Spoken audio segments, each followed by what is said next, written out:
تسلی دے کہ جھوٹی من کو کیسے چین میں پاؤں. یا اللہ یا اللہ یا اللہ یا اللہ یا اللہ یا اللہ یا اللہ یا اللہ. میں بھولا ہوں کہ ایک دن موت سب کچھ ختم کر دے گی. میں خوش فہمی میں جیتا ہوں وہ سب کچھ بھسم کر دے گی. میں بھولا ہوں کہ ایک دن موت سب کچھ ختم کر دے گی. میں خوش فہمی میں جیتا ہوں وہ سب کچھ بھسم کر دے گی. وہ دیکھو موت کی سختی مجھے لینے چلی آئی. مجھے جانا پڑے گا اب کوئی صورت نہ بن پائی. یا اللہ یا اللہ یا اللہ یا اللہ یا اللہ یا اللہ یا اللہ یا اللہ. سوالوں کی جھڑی ہوگی بتاؤ کیا کیا تم نے. میں دل ہی دل میں روؤں گا یہ آخر کیا کیا میں نے.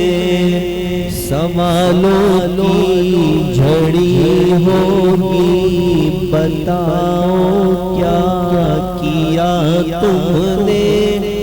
میں دل ہی دل میں روؤں گا یہ آخر کیا کیا میں نے. کلام رب صدا دیتا مگر میں کان نہ دھرتا. پڑی جاتی تھی رب کی آیتیں پر ایک نہ سنتا. یا اللہ یا اللہ یا اللہ یا اللہ. میں یوم حشر کی باتیں صدا ہلکی سمجھتا تھا. میں قبر و موت کی باتیں کبھی دل پر نہ لیتا تھا. میں یوم حشر کی باتیں صدا ہلکی سمجھتا تھا. میں قبر و موت کی باتیں کبھی دل پر نہ لیتا تھا. میں نادم ہوں میرے رب اور تو ہی ایک سہارا ہے. تیری بخشش تیری رحمت یہی بس ایک سہارا ہے. یا اللہ یا اللہ یا اللہ یا اللہ یا اللہ یا اللہ یا اللہ یا اللہ.